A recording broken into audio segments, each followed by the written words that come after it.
우리가 세상을 살아가다 보면 참 많은 사람들을 만나게 됩니다.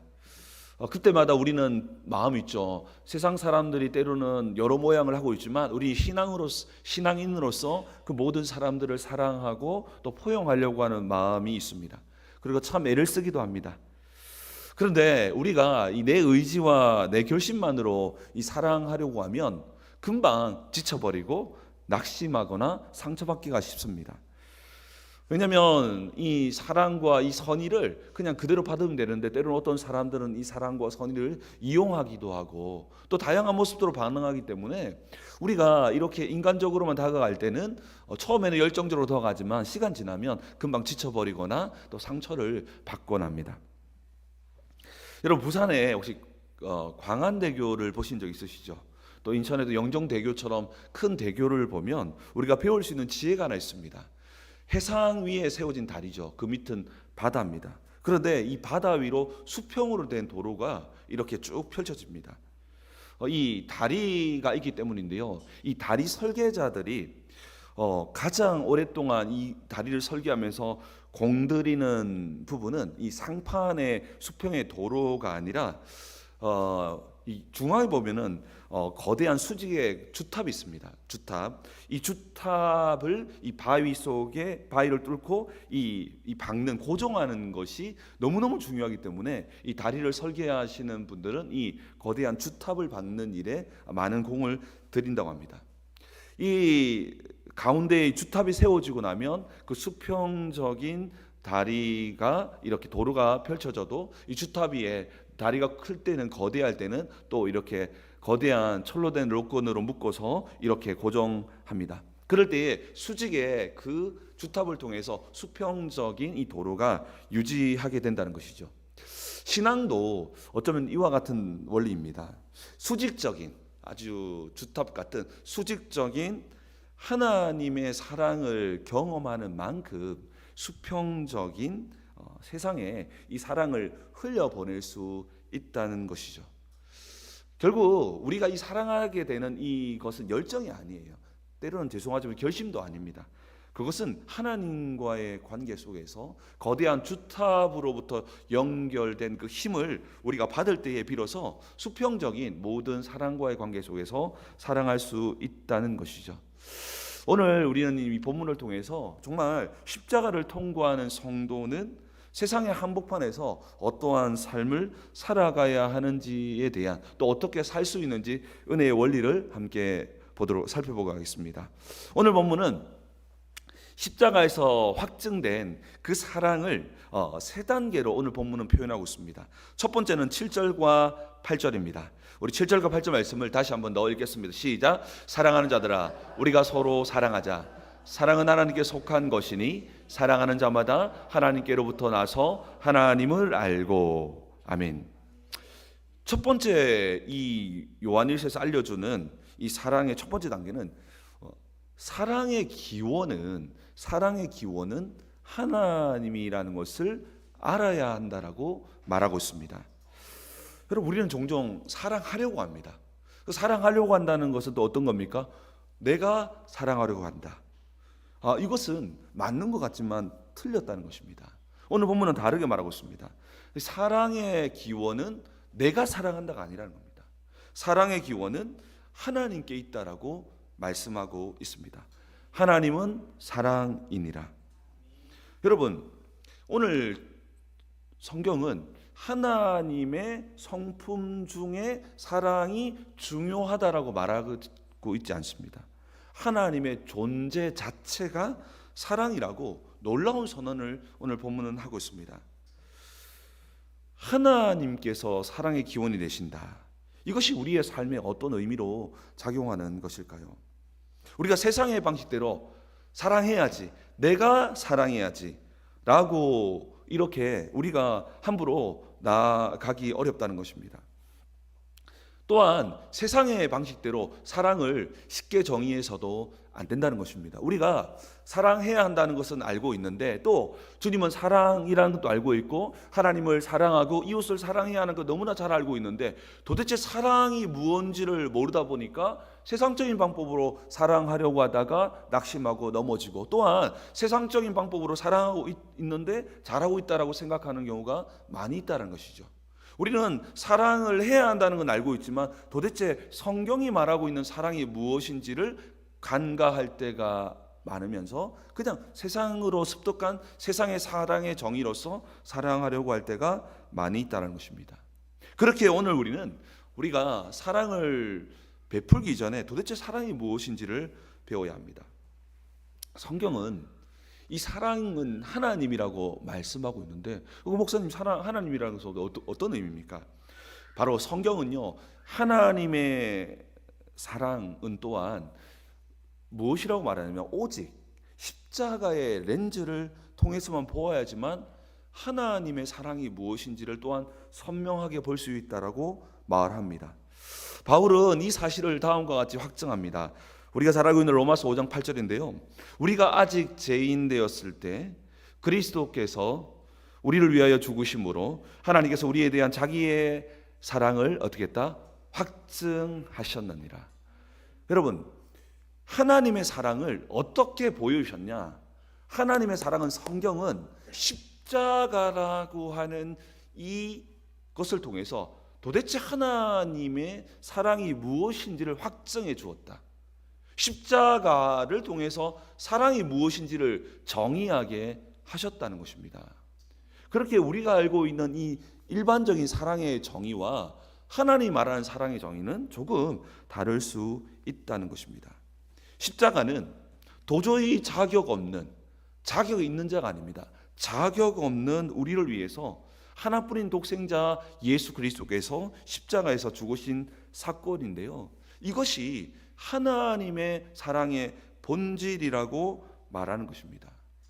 그렇기에 이 하나님이 사랑이시다, 이 말과 완벽한 동의어가 있습니다. 하나님은 사랑이시다, 이 말과 완벽한 동의어가 있는데요. 그 말은 무엇일까요? 하나님은 사랑이시라, 이 말과 완벽한 동의어는 십자가를 보라. 십자가를 보라.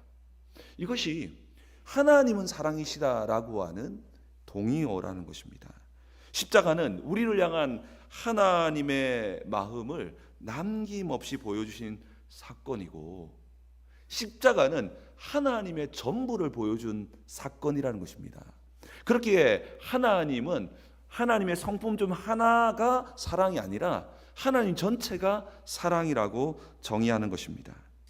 그렇게 우리가 정말 주님의 사랑을 알기를 원한다면, 정말 사랑이 무엇인지를 알기를 원한다면, 우리가 일반적으로 알고 있는 통념으로서의 사랑이 아니라 십자가 앞으로 나아가야 한다는 것입니다. 오늘 우리가 이 십자가를 통해서 정말 사랑이 무엇인지를 깨닫고 그 사랑을 행함을 통해서 하나님께 영광 돌리는 우리의 삶을 회복하기를 주의 이름으로 축복합니다. 그렇다면 이 기쁜 하나님의 사랑은 우리의 역사 속에서 어떻게 나타났습니까? 우리 9절 말씀을 함께 보겠습니다. 9절 말씀 보겠습니다. 시작. 하나님의 사랑이 우리에게 이렇게 나타나신 바 되었으니 하나님이 자기의 독생자를 세상에 보내심은 그로 말미암아 우리를 살리려 하심이라. 아멘. 하나님의 사랑이 어떻게 나타났다고요? 하나님의 사랑은 바로 십자가를 통해서 선명하게 분명하게 나타났고, 그 사랑은 결국 살리는 것이다라고 말씀하고 있습니다. 세상의 사랑은요, 종종 달콤한 말과 또 인간적인 말과 그 사람의 단지 길을 즐겁게 하는 어떤 그런 달콤한 말로 정의될 때가 많습니다. 하지만 하나님의 사랑은요, 성경이 말하는 사랑은요, 사랑한다, 이런 단순하게 마음에 머무르는 추상의 개념이 아닙니다. 성경이 말하는 사랑은 추상적인 관념이 아니에요. 하나님도 저 멀리 서서 그래 인간들아 내가 너를 정말 사랑한다 알지? 라고 하는 이런 추상적인, 어쩌면 세상적인 이런 사랑이 아니라는 것입니다. 9절은 그 사랑은, 하나님이 정의하시는 사랑은 독생자를 세상에 보내신 확실한 행동으로 나타났다라고 말하고 있습니다. 이것은 우리가 경험한 이 사랑은 너무나 구체적이고 너무나 확실함을 보여줍니다. 하나님이 보여주신 사랑은 철저히 행함으로 증명되었다는 것입니다. 여러분, 하나님이 보여주신 사랑은 그냥 우리에게 오랫동안 성경 가지고 내가 십자가에서 죽을 건데 잘 봐봐, 이렇게 되면 내 사랑이야, 기억해 라고 말하기보다 우리하고 의논하지도 않으시고 십자가에서 그냥 희생하신 겁니다. 그래서 말씀은 이게 사랑이다. 하나님이 정의하시는 사랑은 행함입니다. 하나님께서 어떻게 정의하시냐면 하나님을 보여주셨던 사랑은 이렇게 철저하게 행함으로 증명해 주셨다는 것입니다. 사도 요한은 요한일서 3장 16절에서 이렇게 이 사실을 정확하게 짚어주는데요. 우리 같이 한번 성경을 읽어보겠습니다. 요한일서 3장 16절입니다. 우리 함께 요한일서 3장 16절을 읽겠습니다. 요한일서 3장 16절입니다. 시작. 그가 우리를 위하여 목숨을 버리셨으니 우리가 이로써 사랑을 알고 우리도 형제들을 위하여 목숨을 버리는 것이 마땅하니라. 아멘. 잠깐만 좀 띄워주시겠습니까? 성경을 보니까 우리를 위해서 목숨을 버리셨다, 십자가 사건이거든요. 우리가 이로써 뭐 한다고요?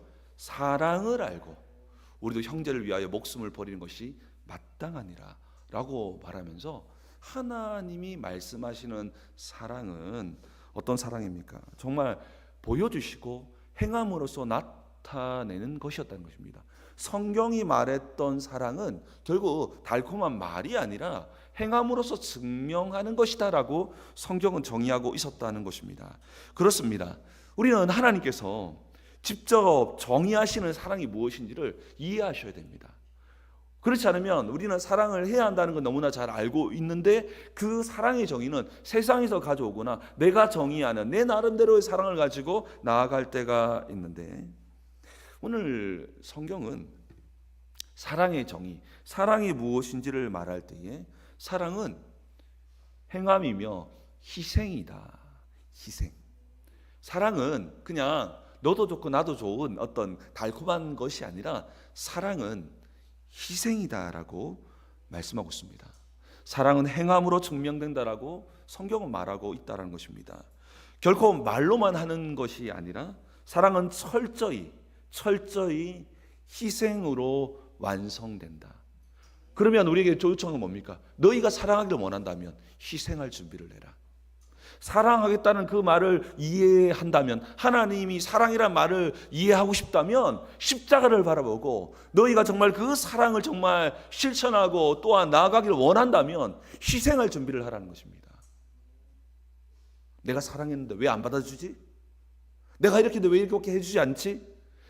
그건 성경이 말하는 사랑과 조금 동떨어진 세상이 말하는 사랑의 정의였다는 것입니다.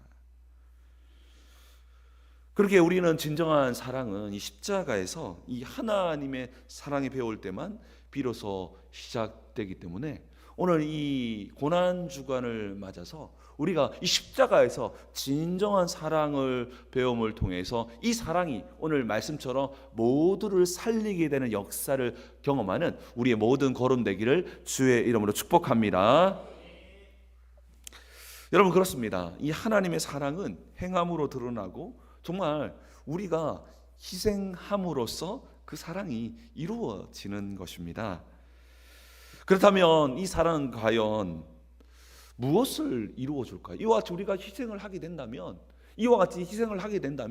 이 사랑은 무엇을 이루어 주게 될까요? 마지막 우리 10절입니다. 10절 말씀을 우리 읽겠습니다. 시작.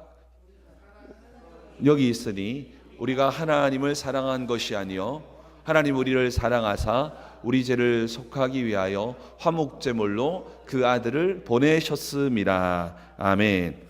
세 번째 원리는 이 사랑의 완성은 화목제물로 이루어진다는 것이거든요. 이게 무슨 말일까요? 우리가 보통 십자가 생각하면 어떤 게 생각나죠? 속죄제사. 우리 죄를 위해서 십자가에서 죽으셨다. 그러면 우리는 일반적으로 십자가를 생각하면 예수님께서 내 죄를 위해 죽으셨구나라고 하는 이 속죄제사라고 속죄제사를 많이 생각합니다. 물론 맞습니다. 아주 중요한 십자가의 본질이죠. 그런데 오늘 사도 요한은 예수님을 어떤 제물로 말씀하냐면 화목제물, 이 화목제사를 말하는 것입니다. 이 구약의 화목제사는 하나님과 사람 사이, 또 사람과 사람 사이를 화평케 하기 위해서 교제하기 위한 제사였습니다. 그렇기에 다른 제사들과 다르게 제사가 끝나고 나면 그 남은 고기들을 제사장과 또 함께 예배했던 예배자들과 또 예배자들은 그것을 이웃과 함께 나누었습니다. 예수님은 왜 이 화목제물이라는 표현을 사도 요한은 왜 예수님을 굳이 화목제물이라고 오늘 본문에서 말씀하고 있을까요? 바로 이 십자가는 원래 하나님과 우리 사이는 죄로 말미암아 서먹서먹한 사이가 아니었어요. 서먹서먹한 사이가 어떤 사이였냐? 성경이 정의하는 하나님과 인간의 사이, 그러니까 죄인과 하나님의 이 사이는 서먹서먹한 사이, 인간이 잘못했으니까 하나님 마음이 좀 상한 사이가 아니라고 말합니다. 성경은 어떻게 정의합니까? 하나님과 원수됐다. 무슨 말이냐면은 하나님 나라가 있고 사탄의 나라가 있습니다. 하나님 나라에 속한 사람이 아니라 하나님을 대적하는 사탄의 나라에 속한 사탄의 자녀였다라고 성경은 정의하고 있기 때문에 그러니까 하나님을 떠난 죄인의 정의는 그냥 하나님이 조금 싫어하는 정도가 아니라 원수된 사이, 이 원수된 사이였다는 것입니다. 그런데 예수님께서 십자가에서 죽으심을 통해서 하나님과 원수되었던 것을 그분의 십자가를 통해서 화목제물, 다시금 관계를 회복하게 했다는 것입니다. 그래서 예수님을 원수되었던 하나님과 우리 사이가 예수님의 그 고난과 십자가와 피 흘리심을 통해서 다시 화목하게 되었다라고 해서 예수님을 화목제물로 말씀하는 것입니다. 그렇습니다. 화목제물의 핵심은 바로 관계 회복입니다. 하나님의 사랑은 단지 죄 용서 받았어? 그래 이제 죄 용서해 줄게 라고 끝나는 것이 아니었습니다. 속죄 제사로 끝나는 제사가 아니라 화목 제사, 단지 그래 용서했어 그래 알았어 하면서 뒤돌아서는 그 하나님이 아니었습니다. 그래 너 정말 이렇게 잘못했지 그러니까 내가 용서해 줄게 하면서 뒤돌아서 버리는 그런 하나님이 아니시라. 그 다음이 중요한 겁니다. 어떻게 합니까? 화목 제사를 드리사 하나님과 우리 사이를 사랑의 관계, 원수의 관계에서 죄를 용서해 주는 정도가 아니라 더 나아가서 사랑의 관계, 화목제물까지 되어주셨다는 것입니다. 결국 십자가는 하나님과 우리의 원수와 정말 원수된 관계를 자기 희생을 통해서 사랑의 관계로 이루었다는 것입니다. 하나님께서 이 관계를 회복시키는 방법은 맞고 틀리고를 따져서 논쟁하면서 재판하는 율법의 방식이 아니라 기꺼이 자기를 희생하는 바로 복음의 방식이었다는 것입니다. 그렇다면 예수님께서 십자가에서 화목제물이 되신 이유가 무엇일까요? 그 이유를 11절에서 말씀하고 있습니다. 11절에서 이렇게 말씀하고 있습니다. 사랑하는 자들아, 하나님이 이같이 우리를 사랑하셨은즉, 그 다음에 뭡니까? 우리도 서로 사랑하는 것이 마땅하도다. 하나님께서 이 십자가를 우리에게 보여주신 것은 단지 우리가 눈물을 흘리고 감상에 젖어 있을 뿐 아니라 십자가가 무엇인지를 기억하고 경험함으로써 이 십자가를 온 땅 가운데에 드러내고 보여주고 나타내라고 한 것입니다. 우리 또한 세상에서 이렇게 살아가라는 것입니다. 십자가에서 하나님의 희생으로 수직적인 관계가 회복됐습니다. 하나님과 우리의 관계.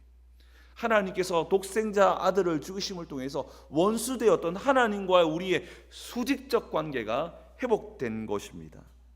이를 통해서 우리 또한 세상에 나가서 사랑함으로 좀 잘해주라는 이야기가 아닙니다. 더 정확하게 말하면 세상에 나가서 희생함으로 이웃과의 관계를 회복하라고 말하는 것입니다. 이것이 바로 이웃 사랑의 본질이고 이것이 성경이 말했던 사랑의 본질이었다는 것입니다. 오늘 말씀은 우리에게 정말 이와 같이 화목제물을 된 우리의 사명을 회복하라고 말하고 있습니다. 여러분, 그렇다면 이 십자가가 오늘 이 십자가가 우리에게 요구하는 이 관계의 원리를 기억해야 됩니다. 그 관계의 원리는 무엇일까요? 그것은 수직적인 하나님의 사랑을 받아서 수평적인 그 하나님 사랑을 흘려보내는 것입니다. 우리는 사랑한다라고 말하잖아요. 정확한 성경의 정의는 흘려보내는 거예요. 사랑한다는 내가 있으니까 하는 거잖아요.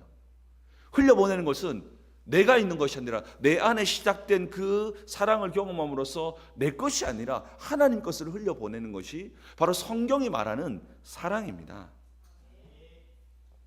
여러분, 초대교회 당시 이 빌레몬이라는 이 성도, 부유했던 사람이었습니다. 그러니까 종이 있었죠. 이 오네시모라고 하는 오네시모라고 하는 종이 있었습니다. 근데 이 종이 주인의 물건과 돈을 훔쳐서 도망을 친 겁니다. 그런데 어떻게 해가지고 이 바울을 만나서 이 오네시모가 변화가 된 거예요. 근데 빌레몬에게는 여전히 오네시모는 원수고, 또 노예는 당시에 정말 로마의 법에 의하면 이런 경우는 바로 그냥 그 주인이 죽여도 아무런 문제가 되지 않습니다. 근데 바울이 기가 막힌 요청을 합니다. 그건 어떤 요청을 하냐면 이 오네시모를 하나님의 형제로 받아들이라는 겁니다. 아니, 말도 안 되는 이야기를 하는 겁니다. 우리가 볼 때 남의 이야기니까 큰일 아닌 것처럼 보이겠지만 이 빌레몬의 입장에서는 기가 막힌 이야기입니다. 아니, 종이 도망쳤는데 그냥 도망친 것도 아니고 정말 빌레몬의 성품으로 봤을 때는 그래도 잘해줬을 건데 주인의 것을 훔쳐서 도망쳤다. 그리고 도망쳐서 그냥 온 것도 아니에요. 저 멀리 있는데도 불구하고 바울이 형제로 받아들이는 거예요. 기가 막힌 어떻게 보면은 이야기죠. 근데 빌레몬은 결국 형제로 받아주는데요. 그 원리를 우리가 기억하셔야 됩니다. 우리 골로새서 3장 13절에 보면 빌레몬서 1장 19절이면 죄송합니다. 빌레몬서 1장 19절에 보면 바울이 빌레몬에게 요청하는 원리를 설명합니다. 우리 한번 같이 한번 읽겠습니다. 시작. 내가 갚으려니와 내가 이 외에 내 자신이 내게 빚진 것은 내가 말하지 아니하노라. 이게 무슨 말이냐면 바울에게 빚졌다 이 표현은 더 나아가서는 네가 하나님 앞에서 어떤 사랑을 받았는지를 기억해라. 네가 10,000달란트 빚진 자 아니었냐. 네가 어떤 사람인지를 기억해라. 그냥 네가 사랑하라고 말한 게 아니라 바울이 네가 하나님 앞에서 어떤 사랑을 받았고 십자가가 네가 전하고 있고 네가 정말로 설명하고 있는 이 십자가가 뭔지를 바라보라고 말씀하면서 그 후에 그 십자가의 사랑으로 오네시모를 받아들이라고 말하는 겁니다. 그때에 놀랍게도 기적같이 원수되었던 오네시모를 용서하는 기적과 같은 일이 일어났다는 것입니다. 바로 수직적인 이 사랑, 이 하나님과의 관계 회복된 이 수직적인 사랑을 통해서만 수평적인 이 말도 되지 않는 이 용서의 기적 같은 일들이 일어나게 되었다는 것입니다. 성경은 이 십자가의 원리를 다음과 같이 명확하게 설명합니다. 우리 골로새 3장 13절 말씀도 같이 읽겠습니다. 시작. 누가 누구의 용납하며 피차 용서하다. 주께서 너희를 용서한 것 같이 너희도 그리하고. 아멘. 여러분 잘 보세요. 이 아주 중요한 원리가 있는데요. 주기도문에 보면은 주님께서 우리를 용서하신 것처럼 너희도 그렇게 용서하라고 그렇게 말씀하시는 원리가 있듯이 여기에는 아주 중요한 부분이 있습니다.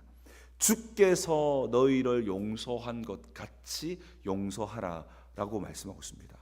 여러분, 이건 되게 중요한 원리가 있습니다. 우리가 주께서 용서한 것 같이 용서하라고 하면 원수된 관계 속에서 그 사람은 죄송하지만 그 사람이 아니에요. 누굽니까? 예수님입니다. 결국 우리는 예수님을 대하는 모습이 간에서 나타나는 겁니다. 주께서 우리를 용서한 것처럼 용서하라. 그 이야기 속에는 아주 무서운 원리, 소자의 원리가 숨어 있는데요. 우리가 원수된 관계가 주어졌을 때 결국 그 원수된 관계는 원수된 관계 이면에 더 중요한 것이 있습니다. 그것은 바로 예수님을 바라보는 우리의 시각, 예수님을 어떻게 대할 것인가에 대한 시각이 있기에 이 모든 관계 속에서 우리는 예수님께서, 하나님께서 우리를 바라보는 또 새로운 관점입니다. 그러니까 주께서 너희를 용서한 것 같아. 그렇다면 너는 나의 용서를 어떻게 바라보고 있느냐? 너는 나의 용서를 어떻게 경험했느냐? 너는 이 십자가의 용서를 어떻게 경험했느냐? 라는 것을 주님 찬양합니다, 영광 돌립니다라고 하는 예배의 모습에서 발견하는 것이 아니라 우리의 삶의 원수된 자의 관계 속에서 네가 이해한 십자가는 뭐냐? 네가 경험한 십자가는 뭐냐라는 고백이 그 속에서 나타난다는 것입니다. 이것은 저의 이야기가 아니라 성경의 이야기입니다. 그래서 빌레몬이에게 오네시모를 향해서 이야기한 겁니다. 네가 어떻게 용서받았는지를 기억해라 라고 하면 오네시모와 빌레몬의 관계는 원수된 관계 아니냐? 그게 바로 너와 하나님과의 관계였다. 너는 이제 네가 그러면 하나님과의 관계 속에서 너는 어떤 사랑을 경험했냐? 라고 하는 질문을 던지고 있는 것입니다. 주께서 너희를 용서한 것 같이, 이것이 바로 십자가를 통해서 공급받은 수직적인 사랑의 공급입니다.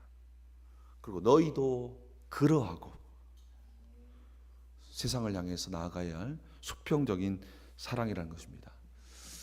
세계 2차 세계대전 때 나치 수용 속에서 살아남은 코리 텐붐이죠. 이 여사는 굉장히 또 유명하시지 않습니까? 전쟁 후에서 그녀는 이제 아무래도 하나님을 깊이 믿었던 사람이다 보니까 독일에서 가장 먼저 용서의 메시지를 전했다고 합니다. 이 끝나고 나서, 세계대전이 끝나고 나서 수용소에서 이 자기가 너무너무 사랑하는 언니를 고문했던 이 나치의 교도관을 그 과정에서 만나게 된 겁니다. 그 나치의 교도관이 자기에게 나타나서 당신도 나를 용서해 주시겠습니까? 라고 이렇게 손을 내밀었죠. 물론 그녀가 이렇게 용서에 대한 메시지를 전했지만 그 사람을 바라보는 순간에 온 순간에 몸이 얼어붙었고, 정말 다른 건 몰라도 내 언니를 죽게 한 그 고문했던 그 교도관을 보는 순간에 전했던 메시지는 기억나지 않고 도저히 그 내밀었던 손을 잡을 수가 없었다고 합니다. 그때 그 코리 텐붐은 하나님께 정말 기도했다고 합니다. 주님, 저는 저 사람을 용서할 수 없습니다. 제게 주님의 사랑을 보게 도와주십시오 라고 정말 간절히 정말 하나님께 기도했다고 합니다. 그 순간에 하늘로부터 강력한 성령의 임재가 그녀에게 임하는 것을 경험했다고 합니다. 내 힘이 아니라 십자가의 사랑이 정말 그 순간에 그 영혼 깊은 곳에 강하게 임하는 것을 경험했을 때 코리 텐붐은 그 나치의 교도관을 향해서 손을 뻗어서 이렇게 말했다고 합니다. 형제여, 당신을 용서합니다.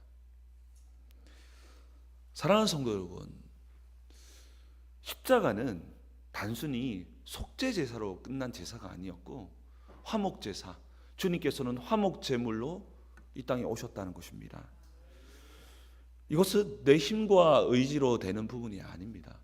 이것은 철저하게 오늘 이 메시지는 용서하지 못했네, 왜 그거밖에 안 됩니까? 라고 이 정죄하는 메시지가 아니라 우리가 정말 사랑하려고 애쓰고 용서하려고 애쓰고 있는데 정말 그 원래가 무엇인지를 기억하고 정말 사랑이 무엇인지를 기억해서 진정한 사랑을 회복하자는 것입니다. 이를 위해서 우리는 가장 먼저 십자가에서 화목 제물이 되신 그리스도를 바라봐야 합니다.